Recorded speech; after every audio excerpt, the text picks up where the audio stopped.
मिर्गी को हम एक विकार, दौरा विकार भी कहते हैं। दौरा विकार यानी कि मिर्गी में क्या होता है कि हमें दौरे आने लग जाते हैं। ये ऐसा क्यों होता है, कैसे होता है?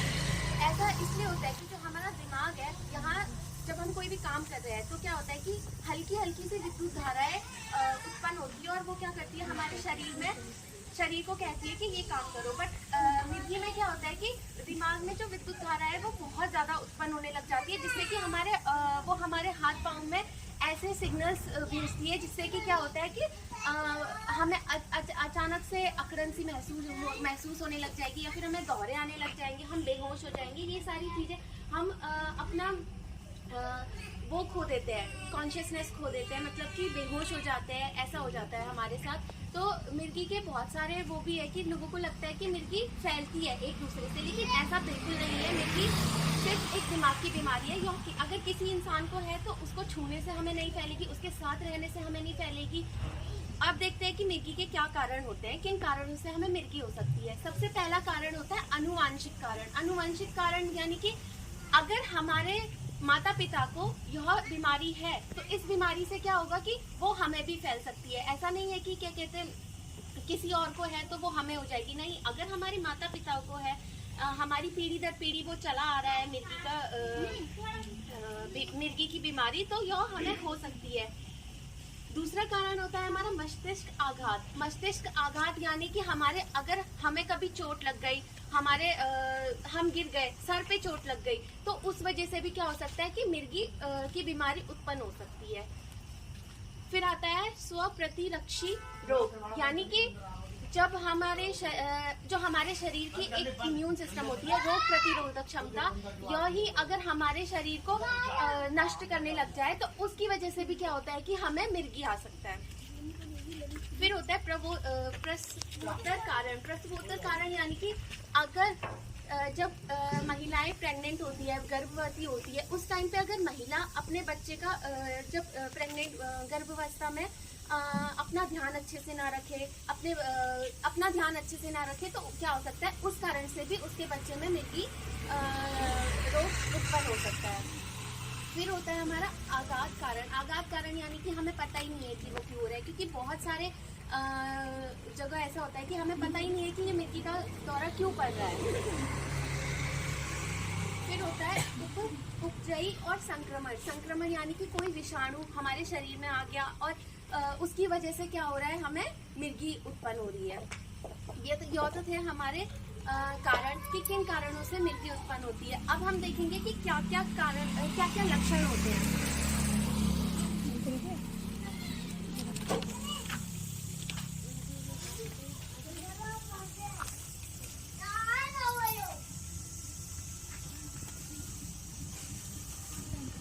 तो इसमें देखिए कि यह है कि मिर्गी आने के 10 लक्षण। तो इसमें क्या होता है कि हम देख सकते हैं, अब किसी को अगर मिर्गी आ रही है तो क्या क्या लक्षण उसके अंदर दिखाई देते हैं। सबसे पहला है चिड़चिड़ापन का स्वभाव होना, कि जो इंसान होगा उससे बहुत चिड़चिड़ा हो जाएगा, हर छोटी बात पे उसे चिड़न सी हो जाएगी। दूसरा होता है तनाव जैसा महसूस होना, उसे बहुत तनाव होगा, हर छोटी बात पे वो तनाव लेने लगेगा कि अगर कोई चीज़ उससे नहीं हो रही है तो वो ये सोचेगा कि ये क्यों नहीं हो रहा है, ज़्यादा से ज़्यादा तनाव लेगा।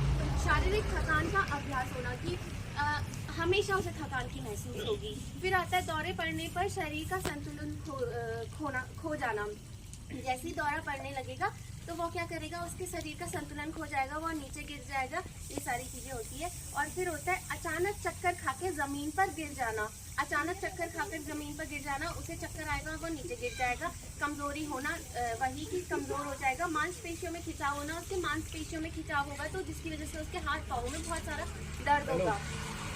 और आंखें ऊपर की तरफ जाना। आपने मिर्गी का दौरा पड़ते हुए तो देखा ही होगा कि आंखें क्या होती है, हमारी ऊपर की तरफ चली जाती है, तो यह भी एक लक्षण होता है मिर्गी का। सुनने में परेशानी, उन्हें सुनने में भी दिक्कत आती है और स्वाद लेने में भी दिक्कत होती है मिर्गी के जो व्यक्ति होता है, मिर्गी जिसे आता है। और साथ ही साथ क्या होता है, कभी कभी मुँह में सफेद झाग भी निकलता है। ये होता है हमारे लक्षण की क्या क्या लक्षण दिखाई देने को मिलते हैं। अब हम देख सकते हैं कि मिर्गी की रोकथाम कैसे कर सकते हैं।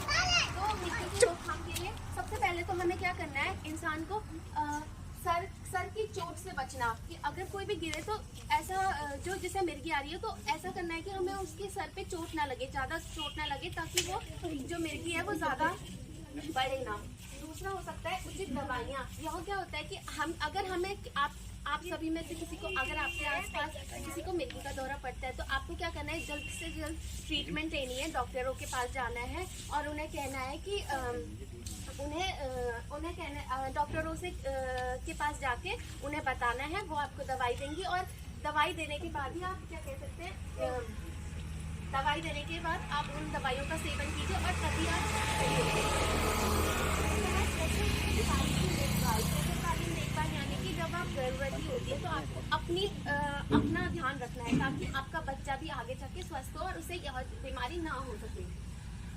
फिर आता है कि धूम्रपान व शराब बंद करना। आपको हाँ, धूम्रपान व शराब नहीं यूज करना है। तनाव मुक्त गतिविधियाँ यानी कि जो गतिविधियाँ करने में हमें मजा आता हो, जैसे कि हमें अगर तनाव, हम अपने आप को तनाव मुक्त कैसे कर सकते हैं, हमें ज़्यादा से ज़्यादा बात करनी चाहिए किसी और से, या फिर कोई ऐसी गतिविधियाँ करनी चाहिए जिसमें हमें मज़ा आ रहा है, जैसे डांस कर लिया, गाना गा लिया, है ना। तो ऐसे में क्या होगा कि हमारा दिमाग कहीं और लगे रहेगा और हम उस तनाव को झेल सकेंगे। फिर होता है संतुलित आहार। हमें क्या करना है, यहाँ संतुलित आहार लेना है कि हरी सब्जियाँ खाना है, फल फ्रूट खाने हैं, ये सारी, और उचित नींद बहुत ज़रूरी होती है क्योंकि जब आप उचित नींद लोगे तभी आप सारे बीमारियों से स्वस्थ रह सकते हो। फिर हम देखते हैं यह तो थे मिर्गी के रोकथाम। अब देखते हैं कि अगर किसी को मिर्गी आ रही है तो आपको क्या करना है, आपको क्या करना चाहिए। तो किसी को अगर मिर्गी आ रही है, आपको दिख रहा है कि उसे दौरे आ रहे हैं, तो आपको क्या करना है, सबसे पहले तो आपको खुद को शांत रहना है। फिर क्या करना है, खुद को आप जब शांत रहेंगे तो आपको ऐसा नहीं सोचना है कि यह अगर हम इसे छुएंगे तो यह हमें फैल जाएगा, है ना, क्योंकि वह एक फैलने वाली बीमारी नहीं है। तो किसी को मिर्गी आ रही है तो आपको क्या करना है, पहले तो अपने आप को शांत रखना है, खुद को शांत रखना है, बहुत भीड़ भड़ाक नहीं करनी है उसके आसपास। जब वह बेहोश होगा या गिरा होगा तो उसे क्या करना है, अच्छे से किसी ऐसे जगह लेके जाना है कि जहाँ वो क्या कर सके, जहाँ वो सुरक्षित रह सके, यानी कि ऐसे जगह लेके जाओ जहाँ उसे ज़्यादा चोट ना लग सके, क्योंकि इसमें क्या होता है कि बेहोश हो जाता है तो उसके सर में और अधिक चोट लगता है। किसी सुरक्षित जगह लेके जाना है, उस सुरक्षित जगह में लेके जाने के बाद हमें क्या करना है, उसके सर को बचाना है, ज़्यादा से ज़्यादा कोशिश करनी है उसके सर को बचाए, क्योंकि सर में ज़्यादा चोट लगेगी तो वह ज़्यादा गंभीर हो सकती है कंडीशन। तो सर को बचाने के लिए उसके नीचे हमें तकिया लगा देना है, अगर आसपास तकिया है तो उसके सर के नीचे तकिया, और रुकना है और इंतज़ार करना है कि उसकी स्थिति कब वापस से नॉर्मल हो, क्योंकि जो मिर्गी का दौरा होता है वो लगभग 10 से 15 या फिर 20 की स्थिति कब वापस से दोबारा नॉर्मल हो जाए। वो जब नॉर्मल हो जाएगी तो उसके बाद क्या करना है, उसे आराम से जाना है और थोड़ी देर शांत रखना है। फिर बाद में चल के कुछ घंटों बाद उसे पानी पूछना है। मिर्गी के दौरे के समय उसे ना कुछ खिलाना है ना कुछ पिलाना है, इससे कि क्या हो सकता है, उसके जो सांस नली होती है या फिर खाने की नली होती है वहाँ खाना फंस सकता है और जिससे कि उसकी जान भी जा सकती है। तो ये और सारी चीज़ें हम क्या कर सकते हैं, मिर्गी को जब किसी को आ रहा है तो उससे बचाने के लिए हम उस टाइम के लिए कदम उठा सकते हैं। तो आज हमने देखा कि मिर्गी क्या है। मिर्गी लगभग दुनिया भर में 64 से 65 मिलियन पीपल, मतलब व्यक्ति जो है कि वो क्या है, मिर्गी से पीड़ित है। और हम अगर भारत में देखें तो भारत में हमारे 49 से 50 लोग जो एक लाख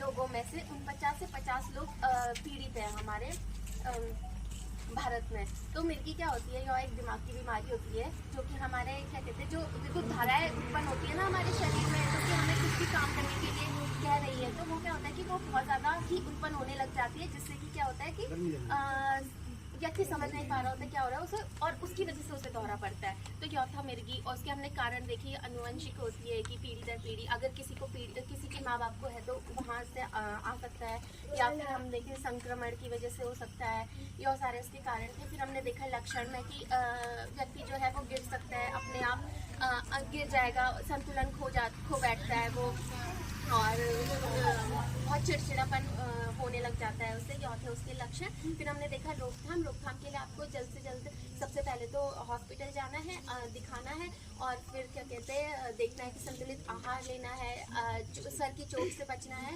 और संतुलित नींद लेनी है अच्छी, और दवाइयाँ लेनी है। तो यौतुक का मिल्की। तो आप लोगों को समझ आया मिल्की क्या होता है, कैसे बच सकते हैं हम? तो कोई मुझे बताएगा कि क्या लक्षण होते हैं इसके, मतलब कि अगर किसी को आ रहा है तो कैसा क्या लगे, क्या होगा?